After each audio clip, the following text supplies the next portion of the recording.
Welcome back, everybody, to our noon presentation with one of our own, Kirk Dunn, and his wife, Claire Ross Dunn. As I keep saying, we have really incredible members and people part of our community, and Kirk and Claire are certainly in that category. I'm going to give you a little bit of a rundown on about what each of them do, and then we will jump into their presentation for their new place, Spycraft. So Kirk is a fiber artist, a performer, a writer whose greatest love is knitting. Kirk shares his love of color and complex design with renowned designers Kay Fassett and Brandon Mabley. And in 1998, he apprenticed at the Kay Fassett Studio in London, England.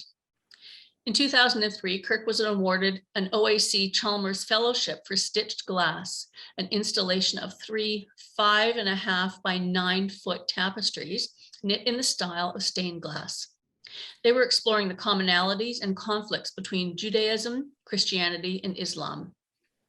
The installation took him 15 years to complete. With the support of TAC and Canada Council, Kirk and Claire Ross Dunn co-wrote The Knitting Pilgrim, a 1-hour performance to tour with stitched glass that explores Kirk's artistic and spiritual journey, creating the massive project. Kirk has performed it over 50 times, 50, to full houses and acclaim, and a tour to Austria is now in the works. Kirk has been a guest speaker for several knitting guilds and has given workshops at the Textile Museum of Canada, Aga Khan Museum, Facts in Blythe, and the Almont Festival, Fiberfest, and much more, teaching his unique style of color blending on the fly that produces rich textured knitting. His designs can be found on Ravelry at Kirk and at kirkdunn.com. And we will have all that contact information on our website going forward as well. And then Claire Ross Dunn. Claire works as a writer, a story editor, and producer. Her first novel, At Last Count, will be released by Invisible Publishing in June 2022, and it's now available for pre-order. Claire has written and story edited several produced movies for TV. She is an executive producer for the comedy Zarka. Did I pronounce that correctly? Zarka, to be broadcast on CBC Gem in 2022. For TV, Claire's credits include Little Mosque on the Prairie, Degrassi, The Next Generation, for which Claire earned the Alliance for Children and Television Award Excellence, The Smart Women Survival Guide, and Winging It, earning Claire a Canadian Screen Award nomination for Best Writing in a Children's Youth Program. She's married to Kirk Dunn, aka The Knitting Pilgrim, and they live in Toronto and have 2 children. So welcome, Claire. I haven't seen you present at the Guild before. You may have been there prior to my time, but welcome to the Faux Frolic, and I will turn off my camera and you just take it away. Thank you very much both for presenting to us. Okay, thank you, Cheryl. Really appreciate that introduction. Welcome, everyone. Today we are going to be talking about knitting and coding and how those things led to our play called Spycraft. We're going to take you through our research, our writing process, and how I had fun imagining that I was a spy and trying my hand at secret messages and knitting in a sock of all things. So yes, a little bit about who we are, although I think we can probably rush through this bit because Cheryl did such a lovely job of introducing us. Yes, I write for television. I started out as an actor. Kirk and I met in theater school, and then I went to the Canadian Film Centre and have spent the last 25 or 30 years writing for television. And I got back into theater a few years ago to work on The Knitting Pilgrim with Kirk, a show some of you may have seen. And yes, I have probably the most exciting part of my writing career coming up, which is that I have this novel coming out in June. And so I too went to theater school in the 80s, which, as Claire said, was where we met. I've done a bunch of acting. Probably the most well-known was what I've done for film and TV, and that is when I was inside an 8-foot tall dragon puppet playing Dudley in the adventures of Dudley the Dragon for 3 seasons. And I picked up knitting actually as something to do backstage, after Tybalt died for example, and also to be productive on film and TV sets. And I was very fortunate, as Cheryl mentioned, to have apprenticed with Kay Fassett, the rock star of the knitting world. And I spent a month there in 1998 at his studio in London. And Kay is a huge inspiration for me in my color work. And then shortly thereafter, I met with the executive director of the Textile Museum of Canada. His name was Natalie Nage. And I showed her some of the sweaters that I had designed and knitted. And she told me that I should be making art, not clothing. And this led me down a road toward discovering an out-of-the-box approach to knitting. And these pieces you see here on the screen are actually a few pieces I made for the Textile Museum's annual Shadow Box fundraiser. And I suppose they are quite literally out of the box. And then in 2003, I followed Natalie's advice and I pitched a project of these three full-size tapestries in the shape of stained glass windows, exploring the commonalities and the conflicts between the three Abrahamic faiths. And I received an Ontario Arts Council grant. And yes, I thought they were going to take me 10 months. And as Cheryl mentioned, they took me 15 years. And when I was finished, I wasn't represented by a gallery and I had no formal training as an artist. And so the best way to get this project out in the world was to write a show that I could perform. And that's why Claire and I wrote The Knitting Pilgrim. So it's this one-man show about interfaith relations and the artistic process and what knitting for 15 years does to your brain and to your marriage. So for those of you who haven't seen it, these are the three tapestries here. They're actually covered in projection screens for most of the performance. And they're revealed right at the end of the show. And yes, we've performed the show about 50 times. And we had an Austrian tour and an Ontario tour all lined up and they were ready to go. But of course, they were cut short by COVID. So we're now rebooking for the fall of this year and into 2023. And the thing I love about this show is that it's an intersection of the three art forms that I care deeply about. So acting, writing, and of course, knitting. So we wanted to tell you today a little bit about our research process for the Knitting Pilgrim, because that led directly to Spycraft. During the research process for our previous show, The Knitting Pilgrim, we found out all these interesting things about knitting, including the fact that knitting has developed an interesting association with war of all things. So here, for example, is a knitting bag made by a teen in British Columbia during World War I from a kit. British settlers in Canada supported the British troops, but there was an expectation that people on the home front would be knitting for soldiers. And this is a photo from 1915, so First World War. And you can see that there's a banner there urging knitters to make socks. So dry socks were vital in the Great War because of trench warfare. Soldiers with constantly wet feet were in danger of contracting trench foot, which quickly led to gangrene and then amputations and possibly even death. And so socks were in greater demand than any other item of clothing. In the Second World War, 1 in 10 British women belonged to the Women's Voluntary Services, or the WVS. All levels of society started doing what they called knitting for victory, from factory girls and office workers to duchesses. Sewing circles popped up in church halls and people's homes and basements, also in what were called ARP posts, air raid precautions posts, and fancy homes. Even the Queen ran one from the drawing room of Buckingham Palace. Sewing circles were known as work parties, and they produced millions of socks, balaclavas, pullovers, gloves, and general comfort items for the troops. And remember that wool was not easy to source at the time because there was a war on, so people pulled apart sweaters and whatnot to knit socks for the troops. And women would slip little notes into the socks they had knitted, which went over very well with the soldiers. Interesting sidebar. about the knitting in the two world wars, there were all sorts of songs about knitting that were written to keep women's spirits up as they knitted clothes for the British soldiers. But after World War II ended, these songs were just put away and forgotten. And right now, there is a music historian, an opera singer, whose name is Melanie Gall. She's in the UK, and she's pulled together about 100 of these songs, and she's going to take them on tour.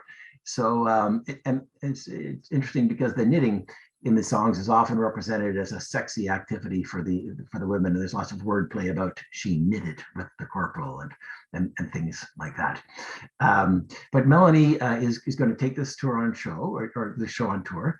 And she's going to be doing what we did for the Knitting Pilgrim, which is she's going to hand out knitting needles and invite the audience to knit during the show, which is really cool. In the Second World War, there were plenty of designs to choose from to support the servicemen. Take a look at those. I just love the one on the left. It's quite a dashing outfit that fellow is sporting. He's getting the girls for sure. And then, of course, there were also all sorts of patterns for service women. And those are beautiful things. Oh, and also the Victoria and Albert Museum, the V&A, has a lovely collection of 1940s patterns available online at their site. And so if that style interests you and you like to do some historical research and maybe even knit one of those, you can go there. And I think the downloads are for free. Mm-hmm. So enjoy those.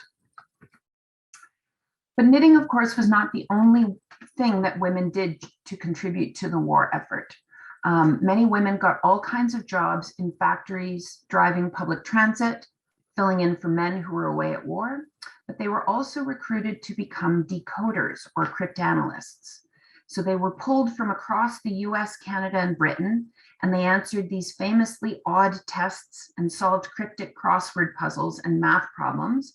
You probably remember the scene from the movie The Imitation Game with Keira Knightley and Benedict Cumberbatch.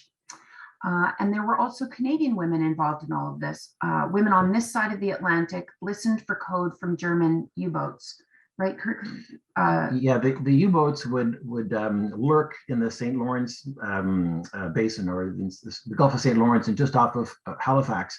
Sometimes they would attack, but often what they did was they were just spying to watch the convoys leave Halifax, and then they broadcast to the rest of the U-boat fleet, and they would move into position. So, and there were also 15 Canadian Wrens, which stands for Women's Royal Naval Service, who joined the code breakers at Bletchley Park in the UK.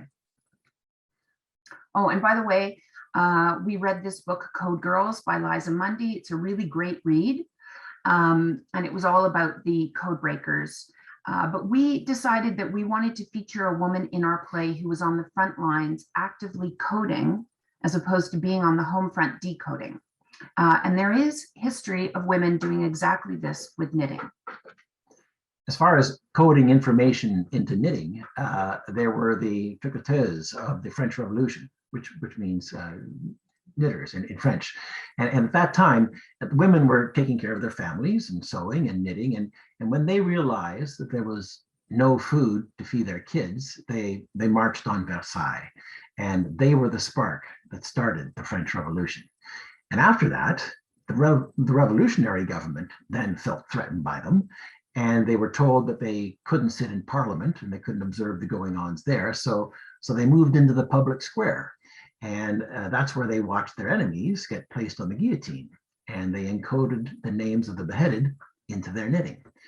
And the best known of these was the fictional Madame Lafarge from Tale of Two Cities. But when you think about it, this is actually a little hard to believe because very few of those tricoteuses would have been able to read or write. So it's best to take Dickens' account of this happening with a grain of salt. That said, the public square is where the tricoteuses started selling their wares, including the bonnet de la liberté, or the liberty caps, which we see pictured here. And actually, the pattern for this cap can be found in the book, The Power of Knitting. Which was another book that we read in our research. And it's a great read if you're interested in the history of knitting, and it also has sort of a personal memoir kind of vibe, this book. As far as real knitting spies go, there was Molly Mom Rinker of Philadelphia. And this is a picture of what is known as Mom Rinker's Rock in Fairmount Park in Philadelphia. Because during the Revolutionary War in the United States, what happened was the British troops would take over the homes of the colonials. And of course, the colonials were not very happy about that. So when the English came into Molly's house, Molly actually served the soldiers, but she'd listen to their conversations. And then she'd write the intel on a piece of paper, and she'd wrap that around a stone. And then she'd wrap that with yarn to make it look like a ball of yarn. And then she'd sit outside on this rock, and she'd drop the ball off the rock. And then down below, one of George Washington's men would pick it up. And that's how Washington learned the secrets of the British military. So there were two ways knitting could be used in spying. First, as cover. Basically, a knitter would just sit around and knit, and that gave you an excuse to be there and to watch and listen and learn. Second, it could be used as coding itself. So you could actually stitch information into the knitting. And we thought these were pretty interesting ideas. And so we started to imagine a character who would be both a spy and a knitter, and what unusual things she could do that no one else could do because she had those two skills. As it turns out, there were quite a few female spies who were expert coders, and they worked for a group called the Special Operations Executive. So the SOE, this was a secret British World War II organization whose official purpose was to put British special agents on the ground in Nazi-occupied territories to coordinate, inspire, and assist the nationals of the oppressed countries. The organization used to be called Churchill's Secret Army because they were charged by Churchill with setting Europe ablaze. In public, the SOE went by a few boring, nondescript names like the Joint Technical Board and the Inter-Service Research Bureau. But they were headquartered at 64 Baker Street in London, which gave them another nickname of the Baker Street Irregulars. And then there's our favorite, the Ministry of Ungentlemanly Warfare, which felt very appropriate for our play because, of course, we were going to feature a female spy. So SOE agents were required to be fluent in the language of the nation in which they would be inserted. And then they were trained in sabotage, the use of firearms, radio and telegraph communication, and unarmed combat. And over the course of the war, 470 SOE agents were inserted into France, usually under cover of darkness. So they were either parachuted in or flown in by a Lysander, which is a short takeoff and landing aircraft. It's designed specifically for that purpose, and it's pictured here. Or they could be dropped off by a Royal Navy torpedo boat, or sometimes even a submarine. And 39 of these agents were women.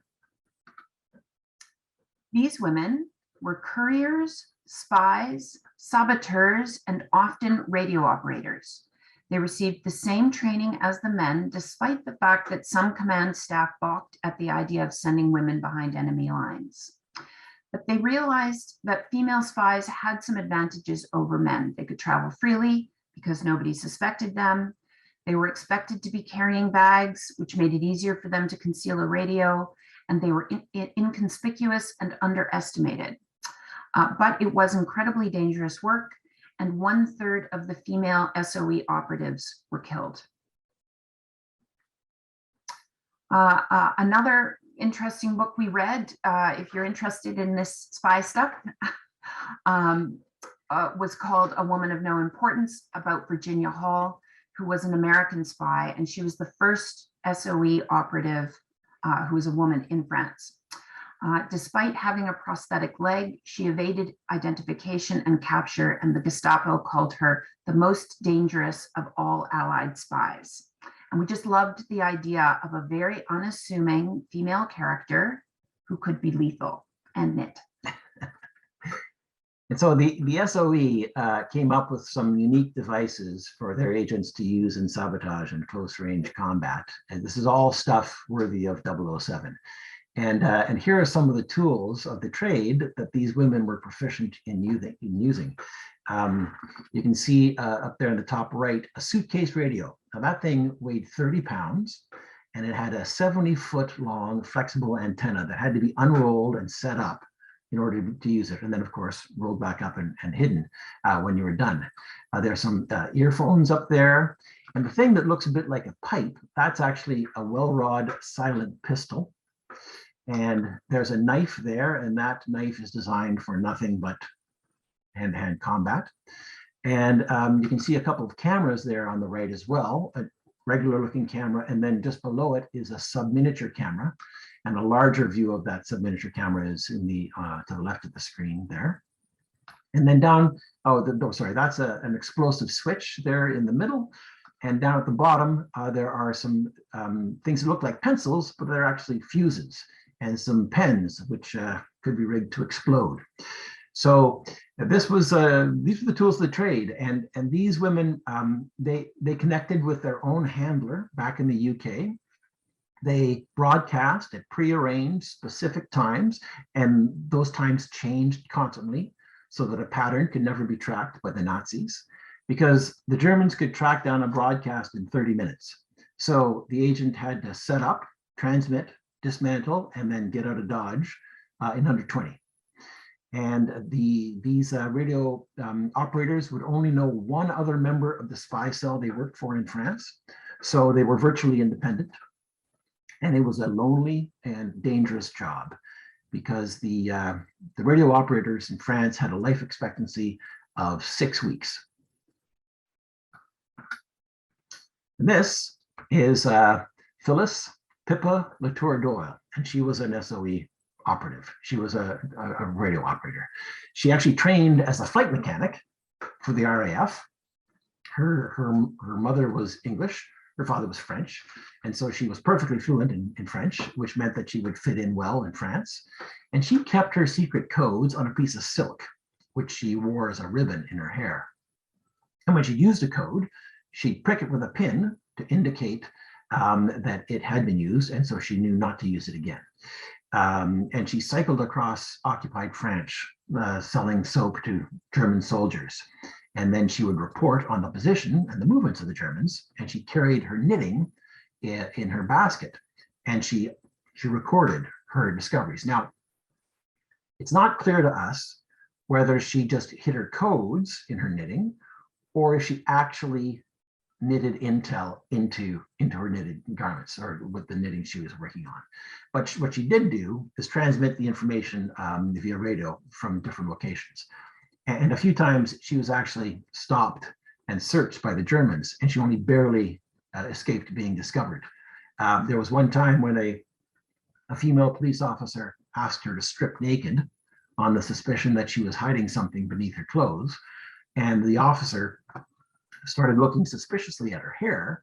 So Pippa undid the ribbon that held her hair back and then shook her head to prove there was nothing in her hair, and that satisfied the officer. But of course, it was a close call, because that ribbon was the thing that could have incriminated her.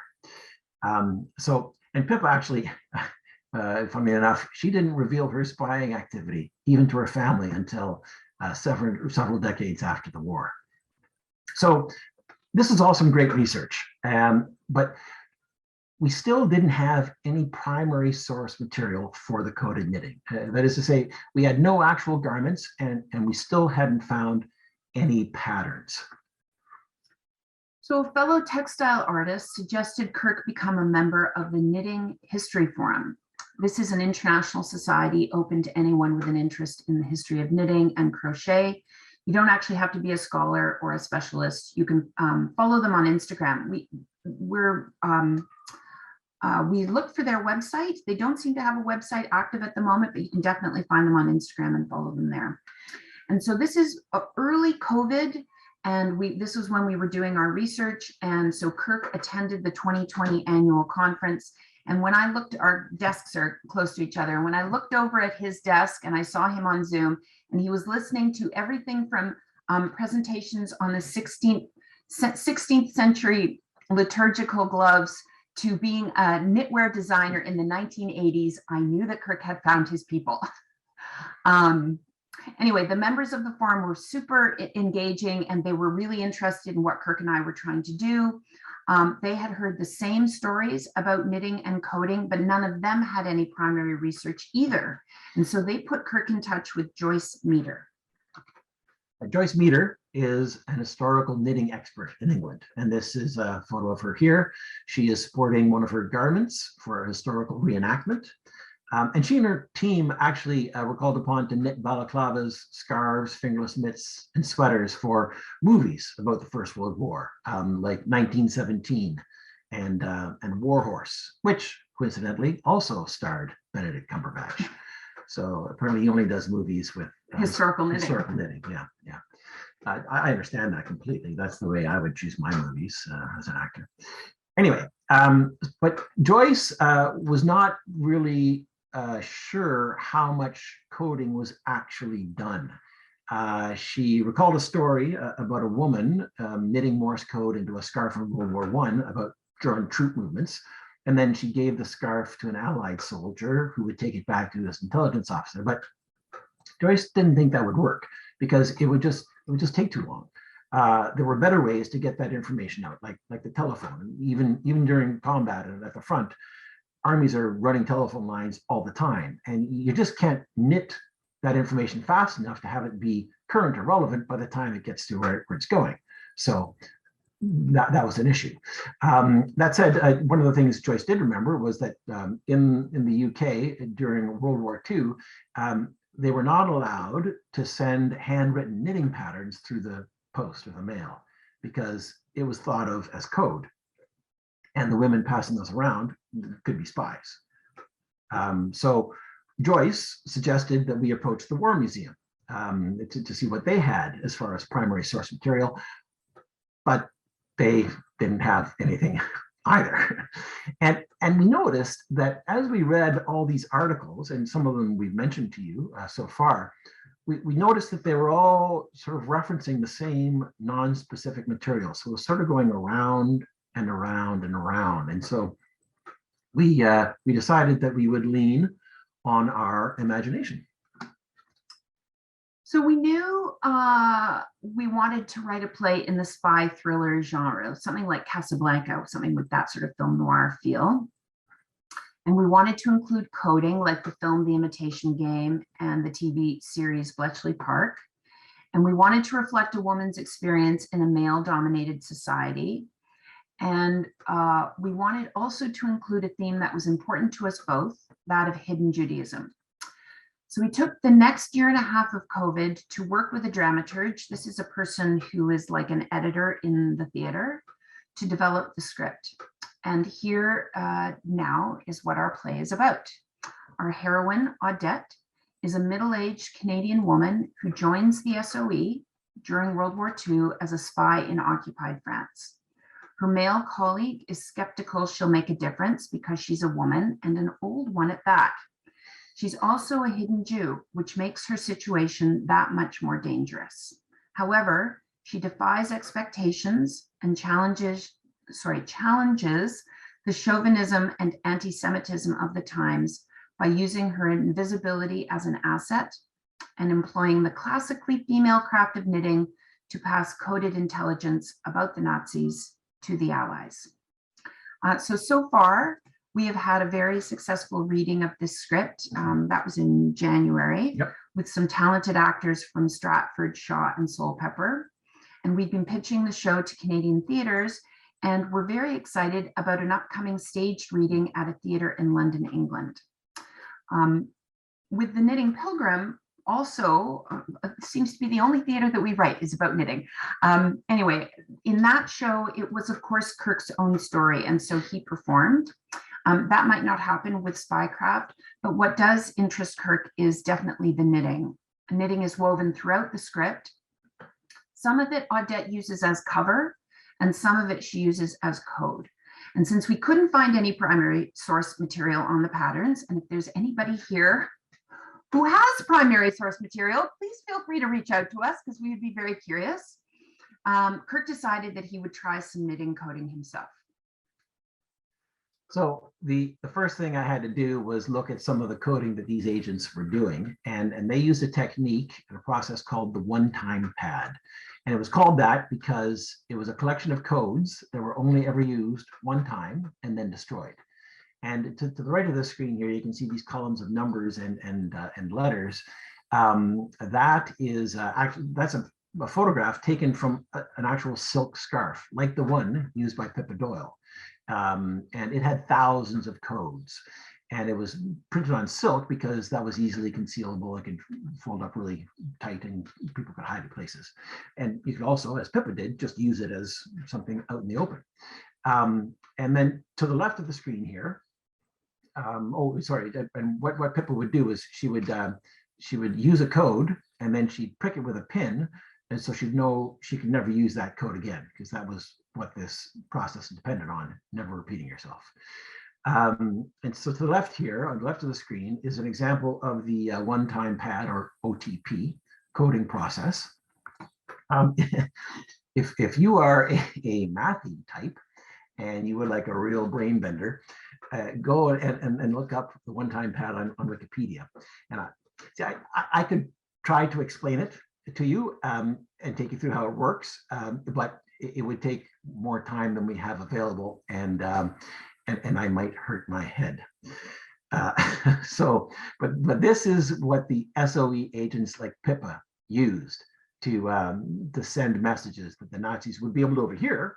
They could hear them go out, but they didn't know what was being said. They couldn't figure out what the code was, because the code was unbreakable if you followed the one-time pad correctly.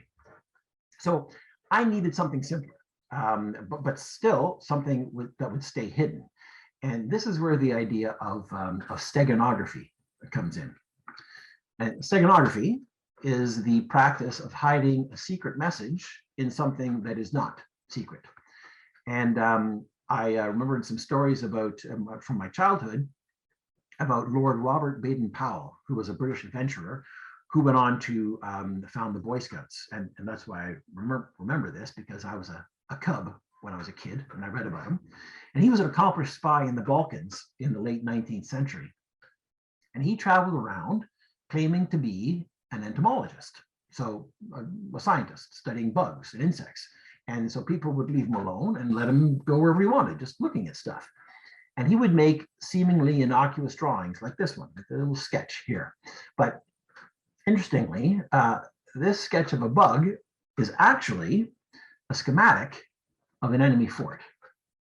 And there is the map of the enemy fort. You can see that he's got gun emplacements pointed out there in the corners. He's pointed out an enclosure for transport animals.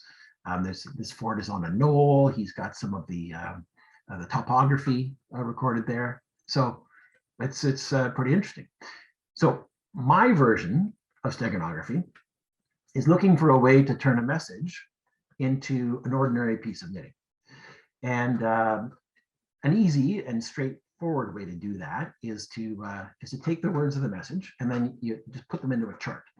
But to do this, you first need to turn the letters of those words into numbers. And for example, you give every letter of the alphabet a 2-digit number like this. So you can see there that A is 01 because it's the first letter of the alphabet. B is 02, right? And so on, all the way down to Z, which is 26 or 26. And then you decide on your message. And Sandra Gutierrez did this for an article in the magazine Pop Side a couple of years ago. And here's the article, the message rather, that she chose. She chose, I love DIY. And this is how that would appear in the numeric format. So the letter I is the 9th letter of the alphabet, so 0, 9, 0 and a 9. And the letter L is the 12th, so it's a 1 and a 2, and just like that. And she then, the next step was to make a grid. Now the grid was 10 digits across, so from a 0 to 9, yeah, because those are the digits you're using. And that's you can see that across the bottom row there. But the height of the chart is going to change depending on the length of your message, because remember, every letter is 2 digits. So the first letter, I, is going to be captured in the first 2 rows of your chart, the bottom 2 rows. And you can see there in the first row, I is 0, 9, right? So in the first row, you've got a stitch in the 0 square and then a stitch in the 9 square. So that's 0, 9. That's the letter I. So what this means is that your chart is going to have to be, because there are 8 letters in our message, I love DIY is 8 letters. We're going to need at least 16 rows for our chart.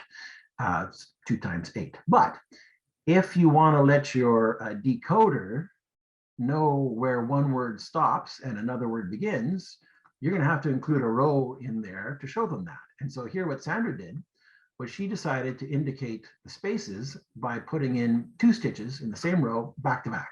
And she chose the 0 and 1 positions of the row, the chart. So and she marked those here in this with the word space. You can see it. I think it's the 3rd row and the 12th row. So now our chart is now 18 rows high, and everything lines up with the digits of the letters of the message. So we saw I is 0, 0, 9, and if you start at 4, because you skip row 3 because it's a space, 4 and 5, you can see it's 1 and 2, and that corresponds to the 1, 2 of the L. And then above that, you've got the 1, 5 of the O. So that's the way you read that chart. And this is how it looks when you repeat the grid and you start to establish a pattern. As you repeat this grid, you get a pattern, and that helps us be hidden. And this is what it looks like when you knit it. So you can see the pattern. Now, there's also the option of not just using color to display your pattern, but actually using different stitches. So what if you use a purl stitch rather than color? So you're in a background of stockinette knit stitches, and you use the purl stitches. And here's what that looks like. There you go. So the purling, it works really well if you want to be sneaky and ensure that your pattern is not very obvious, because it's hard to see. You can see it if you pick it up and take a good look at it, but it's just much more difficult to read.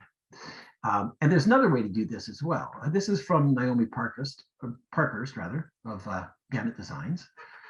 This is lace that she knit based on the date she started college. So she used a system of making holes and dropping stitches, and then she just repeated that pattern. And you can see it's turned into this lovely lace, which you would never guess actually holds a message or a pattern. So you can see from these examples that this chart form is good for embedding a repeated message, right? Like an important phrase or a special word or a meaningful date. And it can make some really interesting and even lovely patterns. But the thing is, it's not very useful in conveying a message of any complexity, because if you try to do that, your chart would get way too big and it would just be really unwieldy. So this is where Morse code starts to make the most sense. And here is a chart of Morse code. This is international Morse code. It was decided upon, I think, in the 50s, so after the war, but both the English and the Germans had their own version, and they both knew what they were. But it has 5 formatting rules, and here's what they are. The first is that the length of a dot is 1 unit, and the second is that the length of a dash is 3 units, and all the letters are made up of dashes and dots. And the space between parts of the same letter is 1 unit, and the space between letters is 3 units. So that's how you can start tell when one letter ends and one begins. And the space between words is 7 units. Okay, so I decided I would give it a go with knitting, and I would knit a message into a pair of socks because, well, the socks were always in demand during the war, so it felt appropriate. And I started with something simple, and I just wanted to see what the code looked like. So just as a test, I chose a really simple phrase, and this is it. This is I am here. And I took a look at this and I thought, that looks that looks a lot like Morse code. So I tried to disguise it a bit, and I made the dots and dashes a little thicker, and yeah, it still looked like code. So I elongated them into bars, and now it's looking like a barcode. So, so I needed a new shape, and I needed something that looks more like a knitting pattern, and less like dots and dashes. And so I tried chevrons, and this is what it looked like with chevrons. So it does look a little bit strange, but if you look at any row in isolation, it is still viable Morse code. And here's the here's the original code. So just for comparison, so this is the same as that middle row from the chevrons. And in the chevrons, the code in the rows immediately above and below the middle row has just been shifted one space to the right. And then in the rows that are 2 above and below the middle row, that code has been shifted 2 spaces to the right. So it doesn't matter which row you choose to read, as long as you read directly across the row, it's still viable Morse code. So I thought, well, this is better than the dots and blocks or bars. But with the standard spacing of International Morse code, the dot chevrons, the thin ones, they kind of run into each other. For example, you see there that the chevrons for the letter H are looking pretty crowded. It looks more like a checkerboard than 4 chevrons. So I just changed the spacing. I put 2 spaces in between each part of the letter. And then I used 3 spaces in between the letters. So in between the A and the M, there are 3 spaces. And then 4, and sometimes more spaces, if I needed them, to spread out the code and make it look like a pattern, in between the words. And then, because this was a sock about our play, I coded a message that was essential to one of the themes of Spycraft, and that was hidden Judaism. And here is how that looks. So you can see for the second line of coding, I reversed the direction of the chevrons just to make it look more like a knitting design. And the message here is one of the 3 questions posed by Rabbi Hillel the Elder. Hillel was a Jewish religious leader, sage, and scholar who lived in the 1st century BCE. And his questions are actually quoted in the script of the show. And this one says, if I am not for myself, who is for me? And the other questions of Rabbi Hillel, which are also encoded in the sock, are, if I am only for myself, what am I? And if not now, when? And here's how that message looks as a knitting chart. But it was composed as I would write it, right? So I wrote it left to right from top to bottom. Whereas, as we all know, knitting charts are read from right to left and bottom to top. So if I wanted the sock to be read the way I composed it, which is left to right, top to bottom, I was going to have to invert it. So here it is inverted. And the thing I found interesting about working with Morse code is that as I went on, I got pretty good at recognizing the letters.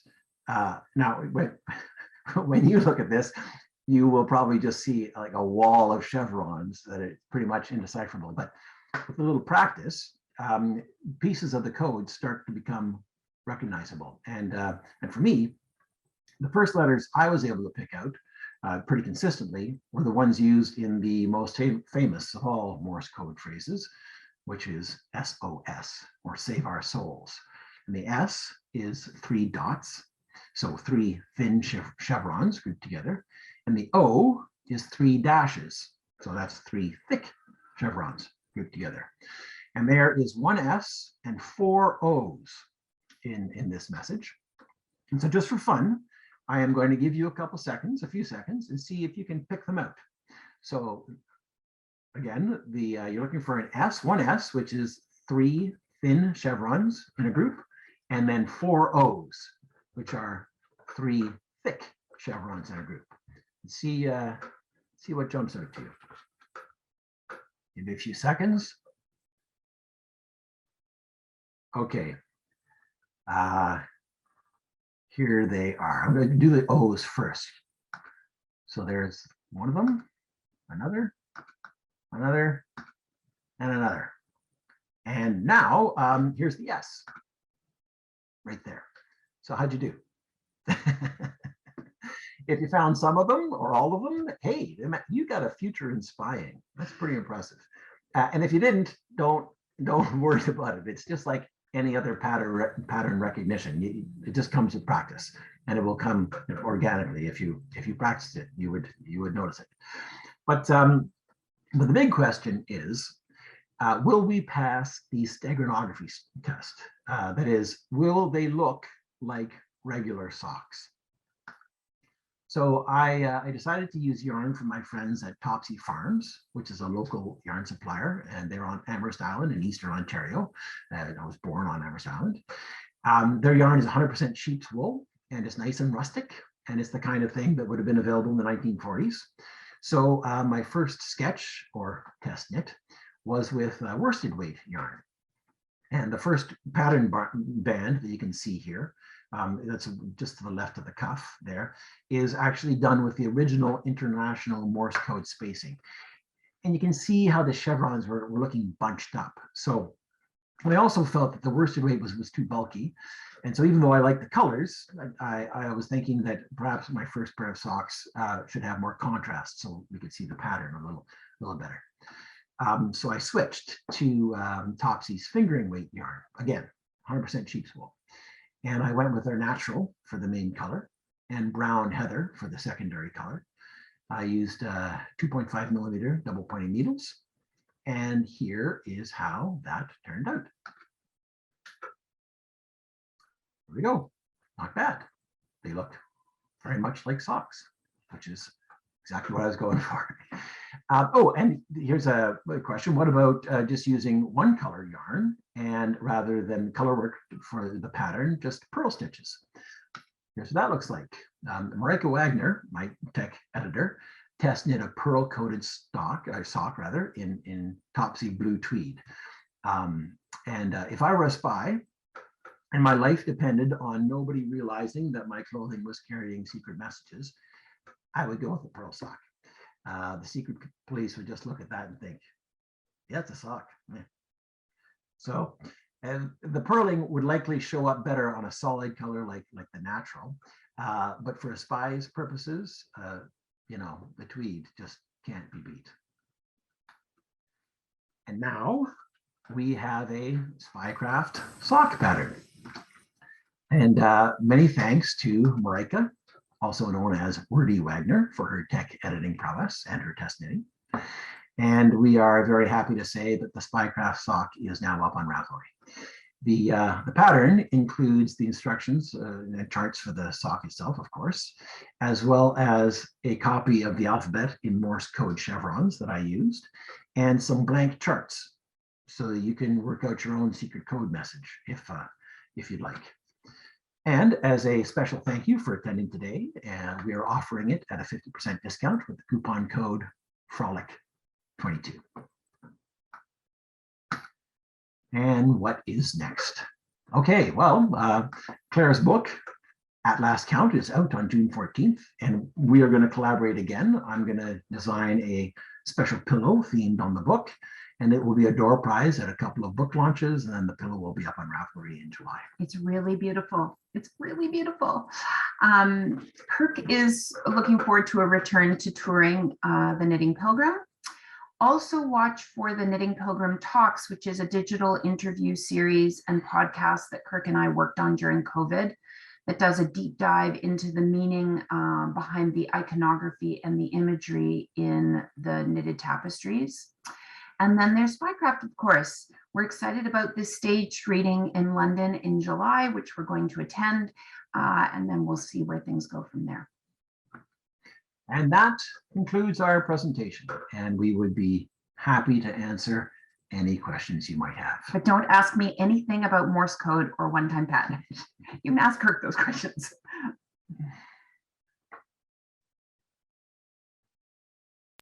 Okay, let's look at the chat here. Yeah, Cheryl is probably looking at the. Yeah. Hi, it's the other Cheryl. I'd been keeping my eye on it, and it's mostly like comments and reactions to things in the presentation, including "My mind is blown."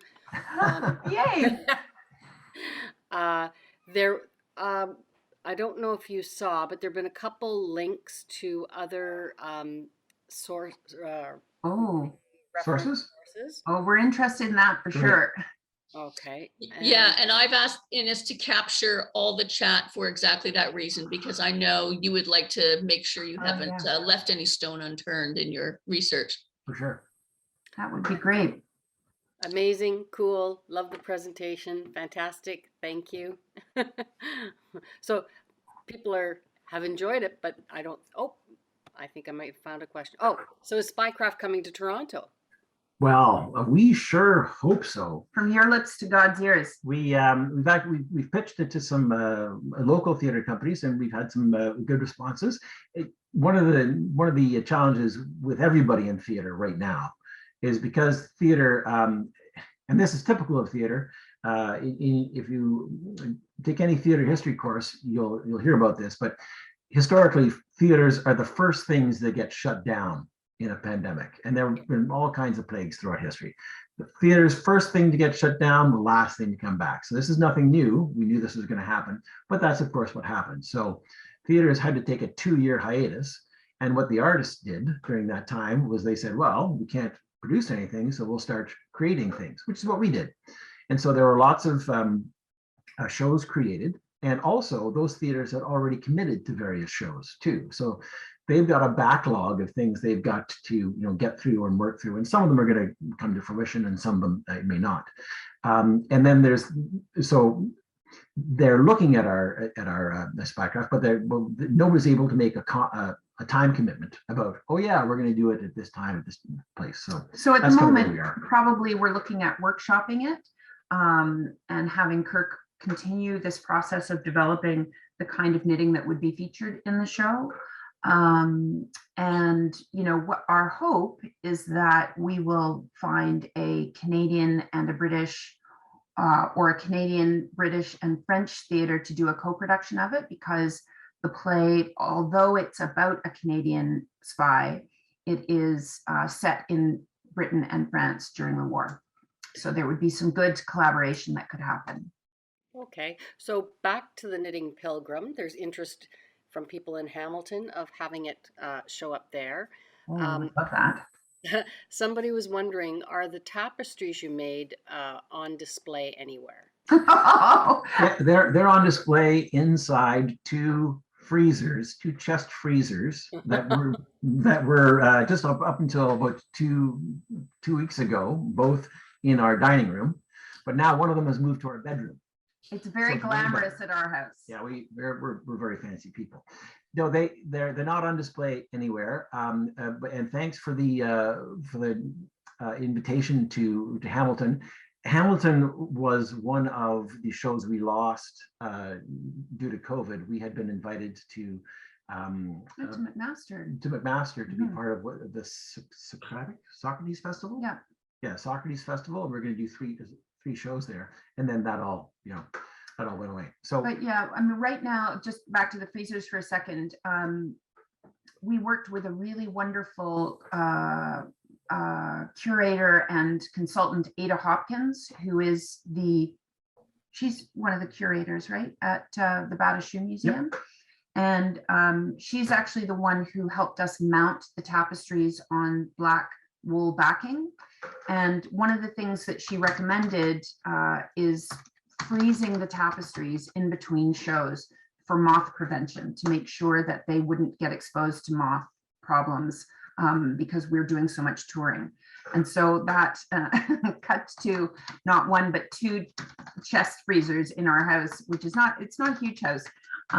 But we just felt that that was the closest, the smartest thing that we could do for those tapestries.